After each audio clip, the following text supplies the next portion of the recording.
Crazy cooking with sisters. நம்ம இன்றைக்கி என்ன பார்க்க போகிறோம்னா ரொம்ப சிம்பிளாக அண்ட் டேஸ்டியான தக்காளி ரசம் தான் எப்படி ப்ரிப்பேர் பண்ணுறதுன்னு பார்க்க போகிறோம். ஸோ சமைக்கவே தெரியாது அப்படிங்கிறவங்க கூட ஒரு சாதத்தை வச்சு இந்த ரசத்தை வச்சு ஈஸியாக முடிச்சிடலாங்க. ஸோ வாங்க எப்படி செய்யணும்னு பார்த்தலாம். அதுக்கு ஒரு 2 தக்காளி இந்த மாதிரி கட் பண்ணி போட்டுக்கோங்க. தேவையான அளவுக்கு தண்ணி சேர்த்துக்கோங்க. தண்ணி ஊற்றிட்டு காரத்துக்கு தகுந்த மாதிரி மிளகாத்தூள் சேர்த்துக்கோங்க. நான் இன்றைக்கி ஒரு 3/4 ஸ்பூன் அளவுக்கு மிளகாத்தூள் சேர்த்துருக்கேன். கொஞ்சமாக மஞ்சள்தூள், தேவையான அளவுக்கு உப்பு சேர்த்துக்கோங்க. சேர்த்துட்டு இதை கொண்டு போய் அப்படியே அடுப்பில் வச்சு நல்லா வேக விட்டுலாம். ஒரு 10 நிமிஷம் வெந்துச்சு அப்படின்னா நல்லா ஃபுல்லாக வெந்து வந்துடும்.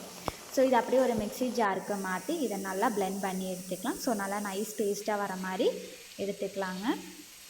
ஸோ அவ்வளோதான், அரைச்சி எடுத்தாச்சு. இப்போ இன்னொரு பாத்திரம் வச்சுட்டு அந்த பாத்திரத்தில் தேவையான அளவுக்கு எண்ணெய் சேர்த்துக்கோங்க. எண்ணெய் நல்லா சூடாகி வந்ததுக்கப்புறமா கடுகை போட்டு கடுகு நல்லா சடச்சடன்னு பொரிஞ்சு வந்ததுக்கப்புறமா நம்ம உருகி வச்சுக்கக்கூடிய கருவேப்பிலையை உள்ளே சேர்த்துக்கோங்க. உள்ளே சேர்த்துட்டு கருவேப்பிலை பொரிஞ்சு வந்ததுக்கப்புறமா ஒரு கைப்பிடி அளவுக்கு சின்ன வெங்காயத்தையும் உள்ளே சேர்த்துக்கோங்க. உள்ளே சேர்த்துட்டு அந்த வெங்காயம் அப்படியே கண்ணாடி பதம் வர வரைக்கும் நல்லா வதக்கிக்கோங்க. ஸோ ஒரு நிமிஷத்துக்கு வதக்கணும் அப்படின்னா நல்லா கண்ணாடி பதத்துக்கு வந்துடும். ஸோ ஓரளவுக்கு வந்ததுக்கப்புறமா அப்படியே மிளகாயும் உள்ளே சேர்த்துக்கோங்க. மிளகாயும் சேர்த்துட்டு கட் பண்ணி எடுத்து வச்சுக்கக்கூடிய பூண்டையும் தட்டி உள்ளே போட்டுக்கோங்க. ஸோ பூண்டு நல்லா ஃப்ளேவராக வேணும் அப்படின்னா முதலையே நீங்கள் பூண்டு போட்டு வதக்கிக்கலாம். ஸோ நான் பூண்டு லைட்டாக பச்சையாக இருக்கணும் அப்படிங்கிற மாதிரி ஃபீல் பண்ணனால நான் லாஸ்ட்டாக பூண்டு சேர்த்து ஒரு 2 நிமிஷத்துக்கு வதக்கிக்கிறேங்க.